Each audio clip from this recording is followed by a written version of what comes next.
Bienvenidos y bienvenidas a Incautos Bribones.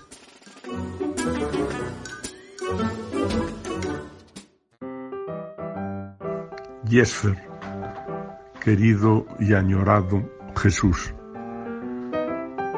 se te echa mucho de menos. No tuve ocasión de verte en tu número de cabaret en tus tiempos, pero sí el número completo en un memorable San Juan Bosco que tuvo lugar en el Hotel Vitoria en Madrid, en el que también estaba Fraxo.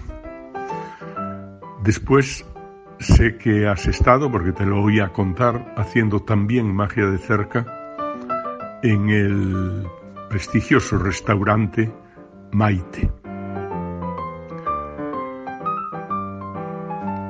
Y también recuerdo breves encuentros de pie en la SEI antes de las reuniones, cuando contabas, rememorabas tus anécdotas de tu vida profesional por Europa, muchas de ellas junto con el también querido y añorado Fred Katz.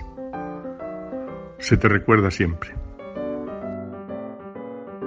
Bienvenidos y bienvenidas a Incautos Bribones, el podcast de Páginas. Mi nombre es Borja Meyer, soy entretenedor profesional y el capitán de esta aventura audiofónica, como imagino que si sois oyentes habituales estáis cansados ya de escuchar. En este episodio de Incautos Bribones vamos a hablar de uno de los grandes manipuladores españoles de todos los tiempos, un hombre que viajó por toda Europa y que puso la magia donde se merece, en lo más alto. Y es que hoy hablamos en Incautos Bribones sobre Jesfer. Comenzamos.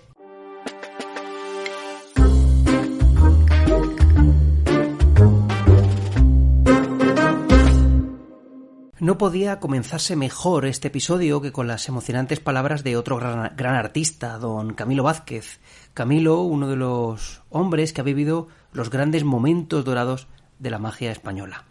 Y hoy, para hablar de Jesfer, un hombre que, como decía en la introducción y como descubriremos a lo largo de la charla de hoy, viajó por multitud de países europeos, se codeó con los más grandes y alcanzó un grado de excelencia tal que deberíamos tener presente a este gran artista en la actualidad como uno de los grandes representantes de la manipulación española de todos los tiempos. Para hablar de Jesfer tenemos a otro grande, Armando Gómez, premio Ascanio, fue presidente de la SEI y entre otras muchas cosas es uno de los capitanes de Grada Mágica junto a Miguel Gómez. Así que sin más dilación, comenzamos. Bienvenido, Armando Gómez, a Incautos Bribones. Hola Borja, muchas gracias. Bien hallado. Es un placer estar aquí en Incautos Bribones y responder a todas las dudas y preguntas que tengas sobre algún artista o quien tú quieres que hablemos. Pues hoy, Armando, no vamos a hablar de cualquier artista. Hoy queremos hablar en Incautos Bribones de un grandísimo manipulador del siglo pasado que, por desgracia, estoy seguro que una importante parte de nuestros oyentes no conoce, pero esto se va a solucionar hoy. Así que vamos a comenzar por el principio, brevemente. ¿Quién fue Jesfer? Bueno, me preguntas que ¿quién fue Jesfer? Pues Jesfer fue un ilusionista madrileño que nació en el año 1937 aproximadamente, que debutó muy joven, que fue profesional durante muchos años, un profesional muy cotizado, tanto en las salas de Madrid, en la época en la que Madrid había unas salas de fiesta fabulosas y se contrataban muchos magos, y que después tuvo una carrera profesional grandísima y súper reconocida en Alemania. Él conoció y actuó con grandes figuras como Kaps, como Vermeiden, en fin, como muchísimos magos de renombre de aquella época, y que luego posteriormente volvió a Madrid y dejó de ser mago profesional y empezó a ser mago aficionado porque, bueno, creó una familia y él ya decidió salirse del mundo, digamos, del espectáculo en cuanto a ser profesional de él, ¿no? Y vivir de él, porque quería asegurar pues la manutención de su familia, supongo. Y ha sido aficionado durante muchísimos años. Incluso se le concedió en un momento dado la medalla de oro al mérito mágico de la Sociedad Española de Ilusionismo, medalla que no tiene todo el mundo, obviamente, porque hay que tener una serie de condiciones y de cualidades mágicas, pues que no reúne todo el mundo. Bueno, pues yo creo ya, Armando, que lo primero que nos queda claro es que Gesfer no es cualquiera. Pero bueno, vamos a avanzar un poquito para ver vuestra relación. Coincidiste con Gesfer, así que cuéntanos cuándo y cómo conociste a este gran artista. Verás, la primera vez que yo vi a Gesfer, o sea, yo le conocía de la sociedad y demás, pero no lo había visto nunca actuar, porque obviamente cuando él ya se retira, pues yo todavía no había entrado en el mundo de la magia. Pero cuando yo le conocí en la Sociedad Española, perdón, le conocí en el CIP, el Club de Ilusionistas Profesionales, y bueno, hablaba con él y demás. Y un día le vi actuar. Y mira, a mí con independencia de las cosas que hizo, que estaban fantásticas, lo que primero que me llamó la atención es cómo pisaba el escenario, cómo estaba en escena, cómo miraba al público, cómo le daba el plexo solar, es decir, el pecho al público, cómo miraba a un lado, cómo miraba a otro, cómo hacía las pausas. Brutal. Esa parte para mí fue como un choque, ¿no? De decir, esto es otra cosa, estoy viendo otra cosa. Después, efectivamente, él hacía unos números fantásticos, tenía cosas propias, en fin, quizá los magos españoles que le han conocido ya hacia ahora, le conozcan pues porque él puso de moda en España un efecto que era la Belle de Nuit, la Bella de Noche. Él la hacía como nadie, era increíble. Yo estaba enamorado de esa bola, incluso, bueno, luego él la fabricaba, yo le compré varias, monté una rutina, fui muchas veces a su casa para verla y era sencillamente encantador. Pero sobre todo, yo a los jóvenes les diría que no se fijen tanto en si hace un juego de una manera o de otra, sino en su pose de artista, en su pose de persona que sale al escenario, que ha pisado los escenarios mejores del mundo y que sabe cómo hay que estar ahí y qué hay que hacer. Era brutal. Claro, bueno, Gesfer era una excelentísima persona. Él vivía muy cerquita de donde vivía también Ramón Riobó. Vivía aquí en el barrio de Pacífico y en una callecita de bajada y en una casa pues, de esa época, ¿no? Y yo he estado muchas veces en su casa. Él, después de que yo le conociese y ya entablara cierta amistad con él, pues él me ofreció ir siempre que quisiera a su casa y demás a hablar de todo lo que fuera menester. Entonces, pues fui muchas veces, pero sobre todo lo que más recuerdo de esas charlas y esas cosas era cuando después de la SEI, de la reunión de la SEI, que solía ser los lunes, me pasaba lo mismo que me pasó también con Arturo, que muchas veces yo le acercaba a su casa, porque me pillaba, yo vivía cerquita, yo vivía por la parte de Torre España, entonces más o menos me pillaba de paso y le llevaba. Y entonces todo ese viaje era que podía durar media hora, 3/4 de hora, porque luego nos solíamos quedar hablando. Era fantástico, ¿no? Porque hablábamos no solo de magia, que también hablábamos de magia de vez en cuando, pero sobre todo hablábamos de la familia. Pues él me contaba cosas de sus hijas, yo le contaba cosas de mis hijos.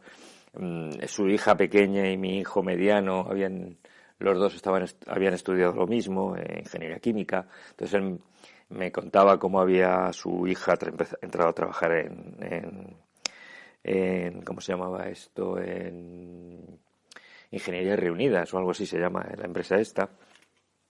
Y en fin, hablábamos no solo de magia, sí, que también hablábamos de vez en cuando, pero sobre todo hablábamos de la vida, de cómo iban las cosas y demás. Y cuando ibas a su casa, pues era fantástico, porque te contaba ya no solo sus cosas, te enseñaba sus cosas de magia y demás, sino que muchas veces hablabas a lo mejor de otra gran figura. Por ejemplo, pues él había tenido muchos contactos cuando Fraxon se vino a vivir ya a Madrid, y entonces pues te contaba cosas, te enseñaba cosas que él tenía, que le había regalado Fraxon, como la Oulet y en fin, una serie de cosas que eran absolutamente fantásticas, ¿no? Entonces, pues digamos la gran amistad que conseguí formar con él, y conocía a su mujer, conocía a sus hijas, pues vino un poco por ahí, ¿no? El cómo juntarnos y cómo estar después de las reuniones, pues charlar de la vida en general, ¿no? Estupendo, Armando. Bueno, quedan ahí acreditadas esas credenciales de sobra para hablar sobre Hesper. Y bueno, Hesper, has comentado a Fraxon, Hesper actuó en salas de fiesta, viajó por Europa, al parecer fue amigo de Caps. Cuéntanos un poquito su historia para que le conozcamos un pelín mejor. A ver, Hesper, siendo muy jovencito, él le gustaba mucho el ilusionismo, claro, y hacía sus actuaciones y demás, pero dentro de un círculo pues restringido. Por esa época había en Madrid muchas salas de fiestas y se programaban muchas cosas, y concretamente en el Retiro había 2 salas de fiesta. Estaba el Florida Park y estaba una sala que ya desapareció, que era seguramente la más famosa en aquella época, que era Pabellón. Pabellón era una sala enorme donde venían los mejores artistas del mundo, no solo de España.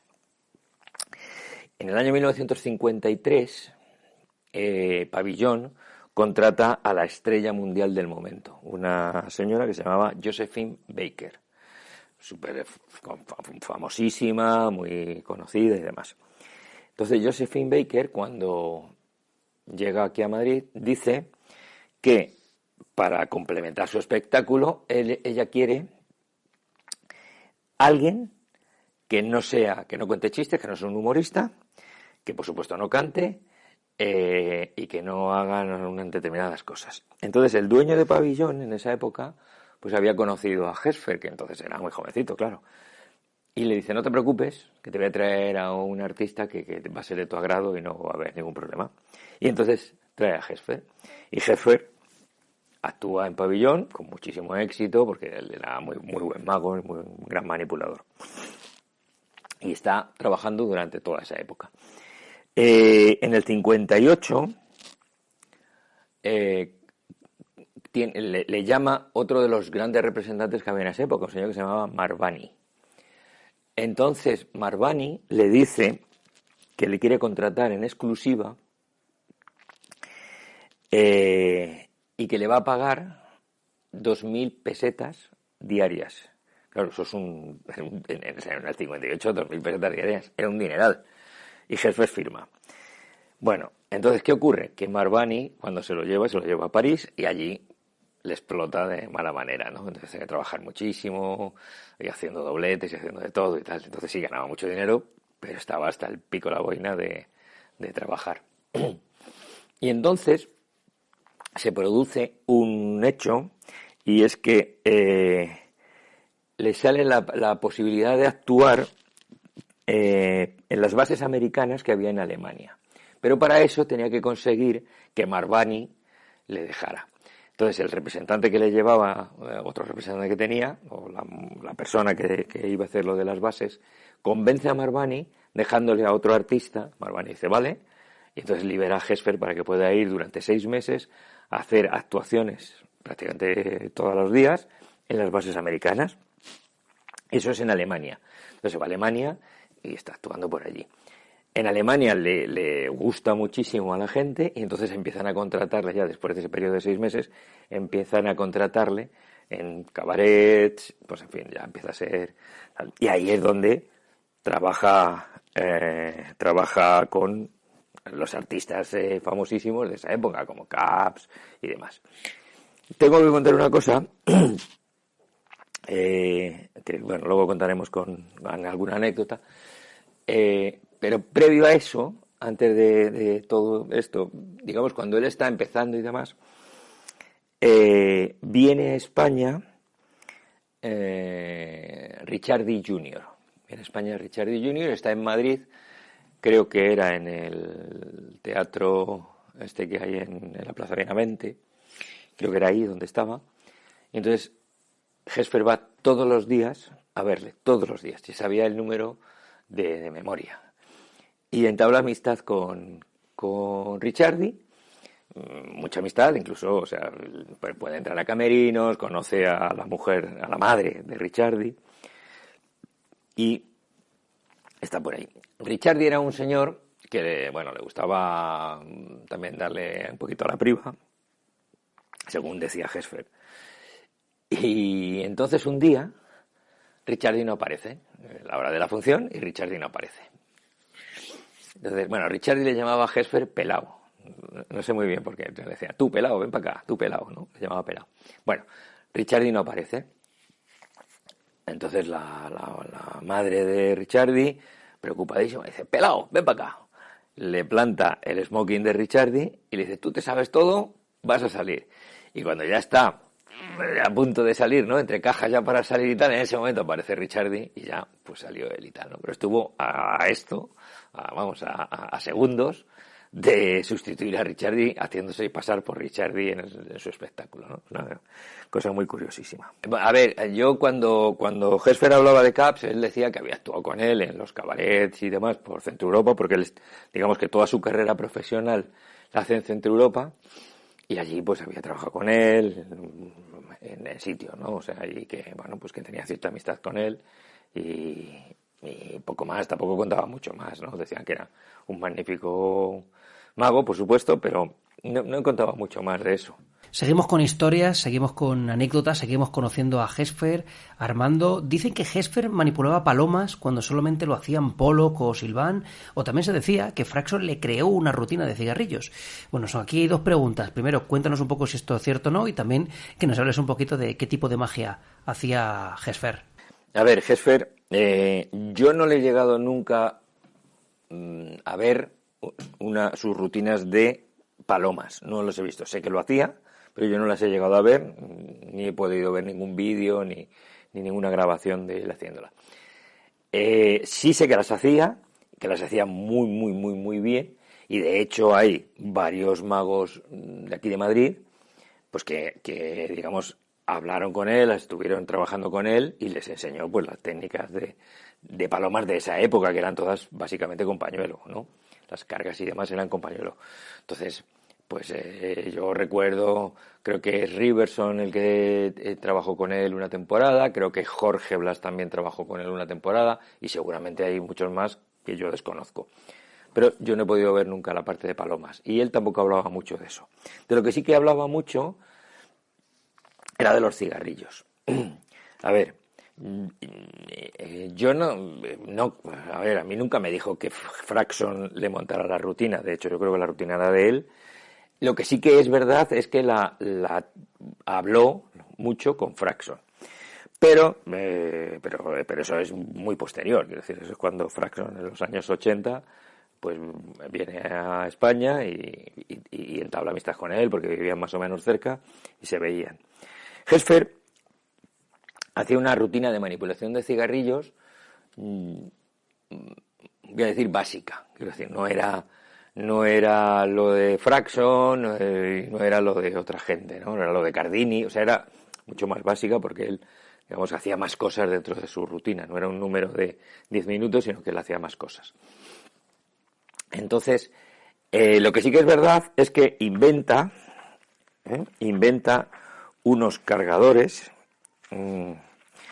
que están publicados en una revista alemana, y que, bueno, yo te los enseño aquí para que los veas en sus notas, que eran estos. Estos eran los cargadores que él inventa, que son similares a los cargadores tradicionales, pero son más pequeñitos y permitían la carga con algunos detalles importantes, ¿vale?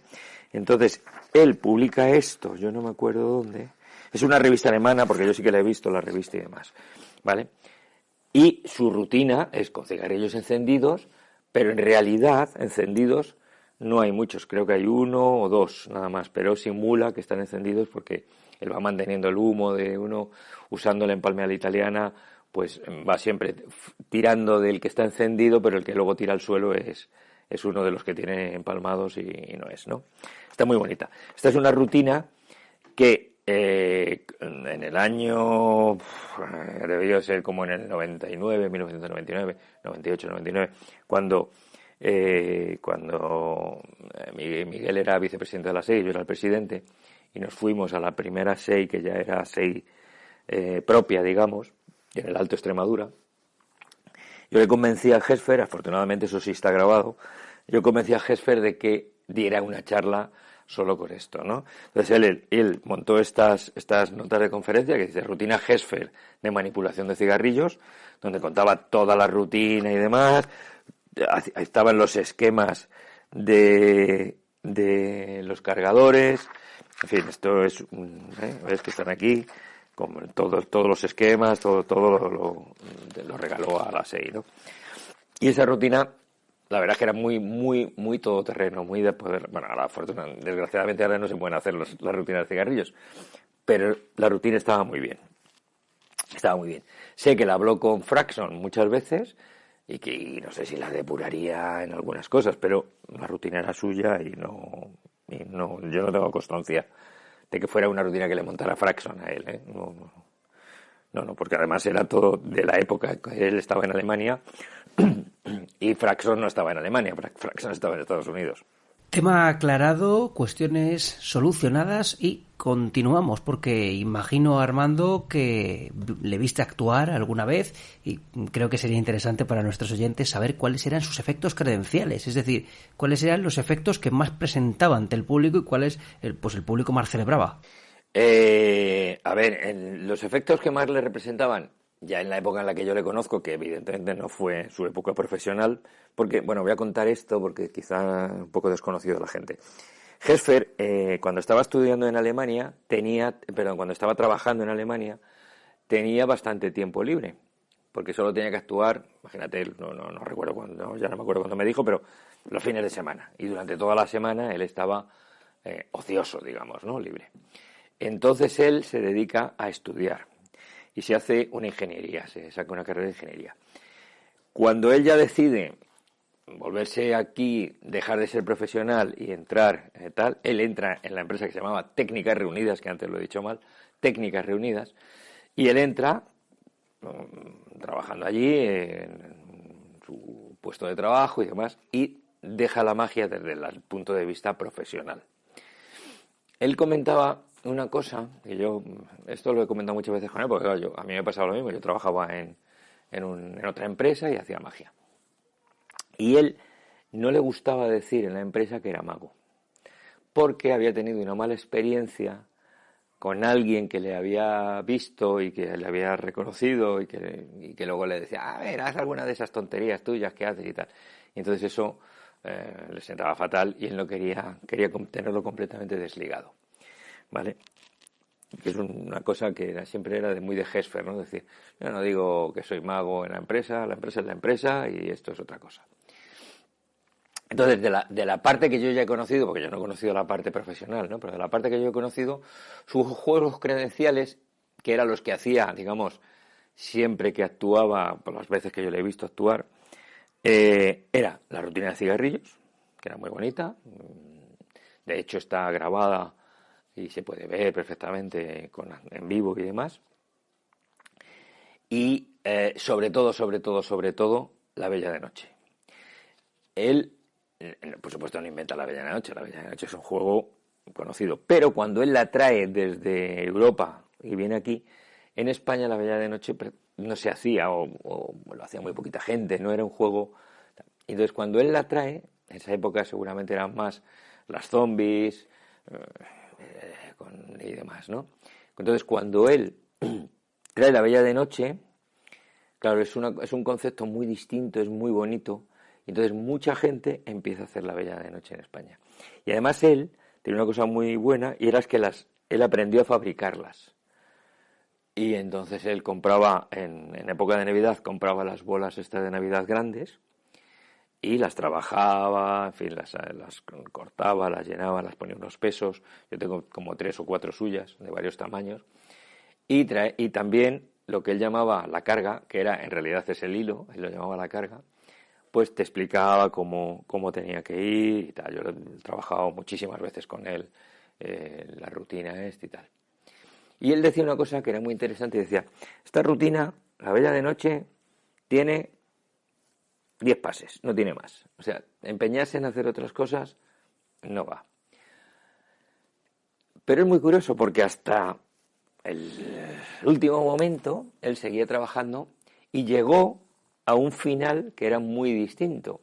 Y era el final que él montó cuando, digamos, un poco, bueno, unos años antes de morir, él hacía la vela de noche, él tenía 2 botones de nácar limados y demás por donde pasaba el hilo, que estaban perfectamente limados para que el hilo no sufriese, pero en el último momento de su rutina subía la bola y cuando estaba la bola en el medio abría los dedos y hacía el pañuelo y se caía y la bola se quedaba flotando en el medio y ahí terminaba, que es un final completamente distinto que no tiene nada que ver con otra cosa.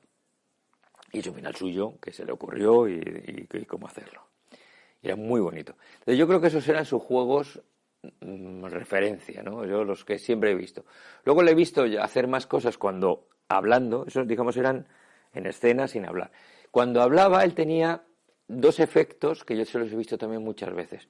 Uno que era el del perfume de la espectadora, que era digamos que les iba dando un papel en la mano y al final ese papel que era una rosa olía, ¿no? Que una rosa que había hecho y olía a rosas o olía al perfume que el espectador o la espectadora en este caso quería y le olía a eso. Y otro que era fantástico cuando yo se lo vi hacer, era brutal, que era la Aulette de Fraxon, la grande esta que es un pedestal enorme, grande y tal, que es una gigante, que hay algunas fotos de Fraxon publicitarias con eso. Y yo siempre que le he visto ese efecto a mí me parecía brutal. No era suyo, era de Fraxon, pero él lo hacía como homenaje a Fraxon y era espectacular. Era espectacular. Y yo creo que esos son los juegos más de referencia que yo siempre le he visto. Pero es verdad que seguramente en las épocas en las que estaba en Alemania, pues tendría otros también, haría otras cosas, claro. Fantástico, Armando. Y no obstante, te voy a pedir una pequeña aclaración. Cuéntanos un poco, que por si acaso, yo sinceramente en ese momento cuando lo comentábamos no lo sabía. Quizás alguno de nuestros oyentes no tiene ni idea de qué es eso de la Bella de Noche, así que si nos lo puedes aclarar, seguro que algún oyente me dice: gracias, Borjo, te lo agradezco, hijo. La Bella de Noche es una bola flotante que va con un pañuelo traslúcido, transparente, ¿vale? Es un pañuelo transparente. Entonces, la rutina tal y como la hacía Gesfer, él usaba el velador sombrero, ¿no? Entonces él ponía el velador, la chistera, y ahí estaba la bola. Entonces, cuando empezaba a hacer la rutina, cogía el pañuelo y detrás del pañuelo la bola salía por detrás del pañuelo, ¿no? Entonces ya se va hacia el público y la bola pues sube, baja, va hacia una esquina, va hacia otra, en fin, va haciendo esto. En un momento dado sube y pasa delante del pañuelo. Todo el rato que ha estado detrás del pañuelo se ve porque el pañuelo es transparente, digamos, ¿no? Pero en un momento dado, pum, pasa por delante, entonces por delante vuelve a hacer un recorrido por donde el pañuelo. Luego él soltaba una de las esquinas, con lo cual el pañuelo caía en diagonal y la bola dentro del pañuelo subía y bajaba, ¿vale? Subía, bajaba, luego la volvía a coger, ahora la bola volvía a pasar por detrás del pañuelo y ahora se iba hacia el sombrero, ¿vale? Hacia la chistera y la bola entraba y lo dejaba caer. Eso es como lo hacía normalmente. Cuando hizo ya luego lo del pues terminaba de frente al público, estaba la bola ya aquí flotando en el medio, abría los dedos y el pañuelo caía y la bola se quedaba en el aire flotando y un blackout y ya está. Esa era la Bella de Noche. Aclarado perfectamente, Armando. Y ahora, para ir terminando, seguro que Gesfer debió vivir un montón de anécdotas. Entonces, si nos puedes contar alguna, seguro que nos va a gustar y sobre todo nos va a servir también para armarnos una idea de las experiencias que vivió el protagonista de hoy. Bueno, mira, la verdad es que a mí me contó muchas, incluso alguna la publicó, está publicada en algún sitio, pero hay otras muchas que no están publicadas. Por ejemplo, cuando hace su debut en lo de las bases americanas en Alemania, en el viaje desde París a Alemania, a Berlín o a donde fuera, pues le pierden las maletas. Entonces llega al sitio, tenía que actuar ese día y no tenía maletas. Y entonces, bueno, pues improvisa allí como puede, hace no sé qué. Y cuando termina todo, le viene el dueño de aquello y le dice, ¡buah! Maravilloso, lo mejor que he visto en mi vida. Y dice, joder, pues vaya, no está mal, ¿no? Después de haber perdido todas las maletas, hago aquí un batiburrillo de cosas, pues nada, tal, ¿no? O sea que esto estuvo muy divertido. Seguramente bueno, ya te he contado la del pelao, y la más divertida seguramente sea el cómo llegó a ser bombero honorífico de la ciudad de Dillinger. Creo que se llama así, Dillinger, o que son nombres alemanes, pero vamos. Él estaba trabajando en Luxemburgo, entonces le contrataron para ir a actuar a una ciudad alemana que se llamaba Illinger, ¿vale? Entonces sus conocimientos de alemán eran reguleros. Total, que él llega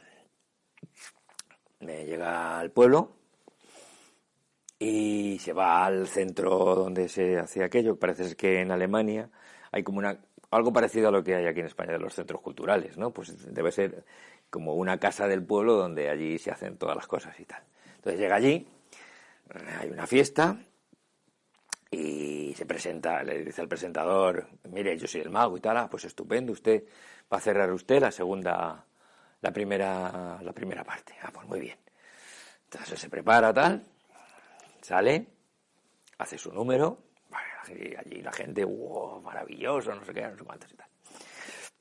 Entonces, cuando acaba el espectáculo, le está allí esperando a cobrar, ¿no? Dice, bueno, ahora me pagarán. Total, que vienen y le dicen, ha sido maravilloso, lo suyo, tiene usted que decirnos quién ha sido el que le ha traído aquí, porque es que de verdad ustedes... Entonces ya empieza a mosquearse así un poco, y como que el que me ha traído aquí, ¿esto qué es? Y entonces le dice, sí, porque esto es una fiesta de los bomberos de la ciudad. En Alemania, en esa época, los bomberos eran voluntarios.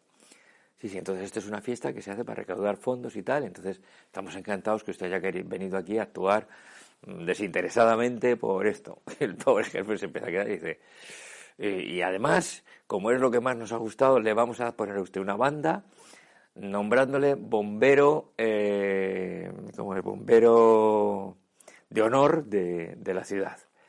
Y se queda así, bueno, le ponen la banda, pues no sé qué, y dice, pero vamos a ver, ¿esto cómo se llama? Dice, este pueblo se llama Dillinger. Dice, pero esto no es Illinger. Dice, no, esto es Dillinger. Illinger está un poquito más para allá. Entonces coge, pues muchísimas gracias. Y tal como estaba, cogió todos los trastos y salió corriendo para el otro pueblo que estaba unos kilómetros más para allá. Llegó y actuó y tal, ¿no? Pero era muy divertido porque de esa manera él se fue nombrado bombero honorario de la ciudad de Dillinger, ¿no? Pues, no me digas tú, ¿qué mago ha llegado a ser bombero honorario? Pues nadie, nada más que Helfer. Y hay otra cosa antes que no te he comentado, que me van viniendo cosas a la cabeza. Otro de los juegos referentes en una época suyos era de magia de cerca. Él hacía un juego en los años 50. Jean Carles trajo a España un juego que era un vasito de plástico y entonces echabas monedas y las monedas salían o no salían porque le aplicabas un imán que llevabas escondido en la mano, ¿no? Entonces aplicabas el imán, la moneda caía o no la aplicabas. Entonces, esto está documentado en una revista de ilusionismo de la Sociedad Española de Ilusionismo. Entonces, Ascanio, cuando ve eso y tal, pues dice, hombre, esto estaría estupendo si le pusiéramos el imán dentro del vaso y así poderlo aplicar, ¿eh? Y de ahí... yo siempre he dicho que seguramente es la primera referencia que hay a poner un imán en el culo de un vaso y de ahí deriva luego el famoso chop, ¿no? Pero entonces se hacía con monedas, no con bolas.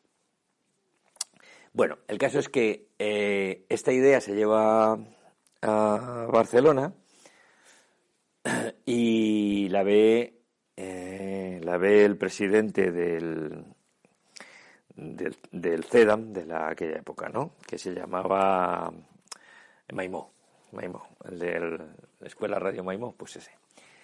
Entonces Maimó se fabrica unos vasos y tal y no sé qué. Y cuando hace un viaje a Madrid y tal, y lo hace, y Helfer lo ve, y ve el efecto y tal. Entonces a él se le ocurre coger los cubiletes de cuero y meter ahí. Entonces fabrica unos cubiletes y monta una rutina que posteriormente Maimó la coge también y la llama cubiletes Omiam, que es Maimó al revés, Omiam, y con esa le dan un premio a Maimó le dan un premio en un Thyssen, no me acuerdo dónde, en Baden o en un sitio por ahí. Pero lo curioso es que siempre que yo le decía, no, porque esto no sé qué, no, eso, los primeros los hice yo y esa es una idea mía y tal, y los hice yo. Y siempre me comentaba eso, ¿no? Anécdotas que me voy acordando de Hesper. Y Armando, para ir concluyendo ya casi, si queremos estudiar a Hesper, ¿dónde podemos acudir? ¿Hay libros, vídeos, alguna revista, alguna documentación para investigarlo? Pues esto es un tema un poco más complicado, porque Hesper en realidad no escribió ningún libro ni nada. Él publicó en una edición, es autor, en Canutillo, mira que te las ves aquí, es una pena que por aquí no se pueda ver, pero vamos, tú lo estás viendo. Y él publicó esto, que son todas las rutinas que él hacía, ¿no? Que se llama Rutinas Hesper. Y aquí están contadas pues muchas cosas, sus rutinas de manipulación de bolas, es decir, muchísimas cosas que hacía él, ¿vale? ¿Dónde se puede encontrar esto? Pues no tengo ni la menor idea. No sé si él hizo alguna donación a la March, no lo sé. A ver, si alguien estuviese muy interesado, pues que se ponga en contacto contigo y ya veríamos cómo hacer una fotocopia de esto, porque en realidad, claro, es que esto no está, ¿vale? No está publicado en ningún lado, pero hay muchísimas ideas. Es una pena que no esté estudiado Hesper como merece, de verdad, porque tenía muchas cosas. Y luego también hizo este otro, que este lo hizo cuando conseguimos que diera la conferencia en la SEI, que es solo la parte de cigarrillos, que también está en este, pero vamos, aquí está bien, con todo como te lo he enseñado antes, pasa que este está dedicado y demás. Pero bueno, podemos intentar hacer algo, ¿no? Si alguien lo quiere, pues ya veríamos. La que tiene más cosas se llama Rutinas Hesper, y ahí vienen muchas cosas, cuerdas, bolas, cigarrillos también, o sea, todo. O sea, digamos que este es el completo donde vienen todas sus cosas. Bueno, hay cosas que no vienen. Yo creo que aquí no viene La Bella de Noche, por ejemplo. Bueno, o sea, ves una carta cambiante a la vista del público. O sea, es muy curioso, este libro, muy curioso. Vienen cosas como el pañuelo espiritista, cómo hacerlo, alguna técnica de empalmes, en fin. Cosas que él trabajaba, ¿no? Y el otro se llamaba Rutina Hesper de manipulación de cigarrillos, que en este caso, ya te digo, está dedicado y pone para mi gran amigo Armando, actual presidente de la SEI y fuente de la que se surtió esta conferencia. ¿Vale? Está su firma, en fin, sus cosas, ¿no? Que yo estoy súper contento. Luego, el CIP publicó una revista donde vienen anécdotas y viene, por ejemplo, la rutina de monedas, esta que he contado con los cubiletes, de cubiletes y monedas, ¿vale? Y cosas de su vida, de las que hemos contado. Es el número 68 de agosto del 2007 y eso lo publicó el CIP. Y no hay muchas más cosas, hay vídeos, pero claro, son vídeos, no son vídeos comerciales, son vídeos, pero vamos, si alguien está muy interesado, pues ya veríamos cómo también darle acceso a ese material. Pues ahí queda ese ofrecimiento de Armando. Recordad, hay que estar muy interesado. Y bueno, para ir terminando, una pregunta que incluimos de manera un poquito novedosa cuando hacemos homenajes a ciertos magos. La pregunta, Armando, es si estuvieras en una habitación durante un minuto con Hesper, ¿qué le dirías? Pues seguramente lo primero que haría es darle un abrazo enorme y muy sentido, ¿no? Porque era una persona fantástica. Luego le diría que le echo mucho de menos en cuanto a poder hablar no solo de magia, que hablábamos muchas veces, sino de la vida, ¿no? Porque era un hombre que tenía un sentido de la vida que a mí me emocionaba en su forma de verlo, su forma de comportarse. O sea, no tenía una mala palabra con nadie, todo era amabilidad, todo era fantástico, ¿no? Entonces, si yo pudiera estar ahora con él un minuto, no sé si le diría algo o directamente le pegaría un abrazo y estaría un minuto abrazado con él, sintiéndole muy cerquita, muy cerquita, muy cerquita. Creo que eso es lo que haría, ¿no? Y dándole las gracias por muchas cosas que él me transmitió, no tanto a lo mejor de magia, sino de vida, ¿no? De experiencia de vida. Y ya terminamos, así que muchísimas gracias, Armando, por haber estado en Incautos Bribones hablando sobre Gesfer. Pues muchísimas gracias, Borja. Si quieres en otro momento que hablemos de otro mago, podemos hablar de otro mago, pero sobre todo lo importante es que la gente no se olvide de quién fue Gesfer, que si puede verle, que le vea, porque de verdad es una lección de estar en escena y de muchas cosas, ¿no? Así que la gente lo disfrute. Por supuesto que sí, Armando. Bueno, muchas gracias una vez más. Y hasta aquí este episodio de Incautos Bribones, el podcast de la editorial Páginas. Muchas gracias a Camilo por su estupenda introducción y a Armando por ayudarnos a recuperar la historia de Gesfer. Y antes de terminar, dejadme que os recuerde que podéis enviar un email a incautosbribones@librosdemagia.com con las propuestas de vuestros temas favoritos para el podcast. Si tenéis algún artista que queréis que hablemos sobre él, nos escribís y nos ponemos manos a la obra. Y ahora ya sabéis, recordad, en cada pase, en cada broma típica de mago, en cada sutileza psicológica, en cada teoría, que venimos de una tradición y que somos lo que somos gracias a los que han sido. Así que viva la magia y que vivan nuestros maestros.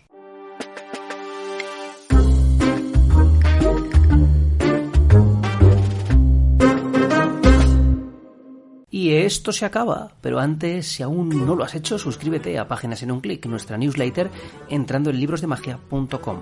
Es gratuita y cada 2 semanas recibirás un montón de contenido mágico de calidad en tu correo electrónico. Así que corre, apúntate.